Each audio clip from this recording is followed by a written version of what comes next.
Hi friends, வாங்க வீடியோக்குள்ளே போகலாம். இன்றைக்கி எக் ரைஸ் பண்ண போகிறோம். கடாயை வச்சு எண்ணெய் ஊற்றி கடுகு உளுத்தம்பருப்பு போட்டு வெங்காயம் நல்லா வதக்கிக்கிறோம்.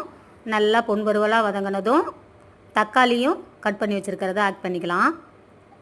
வெங்காயம் தக்காளி நல்லா வதங்கினதும் இப்போ உப்பு தேவையான அளவு, மஞ்சத்தூள் தேவையான அளவு போட்டுக்கலாம். உப்பு, காரத்துக்கு மிளகாத்தூள் போட்டுக்கிறோம். உடச்சி வச்சுருக்க எக்கையும் அதில் மிக்ஸ் பண்ணிக்கிறோம். நல்லா வதங்கினதும் சாப்பாடு ரெடியாக இருக்குது. அதை இப்போ கொட்டி கிளறிக்கலாம்.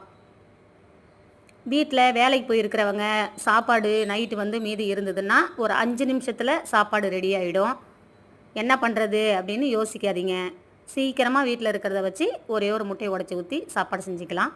சாப்பாடு ரெடி ஆகிடுச்சு. வீடியோ நல்லா இருந்தால் ஒரு லைக் பண்ணுங்கள், ஷேர் பண்ணுங்கள், சப்ஸ்கிரைப் பண்ணுங்கள், பெல் பட்டனை கிளிக் பண்ணுங்கள்.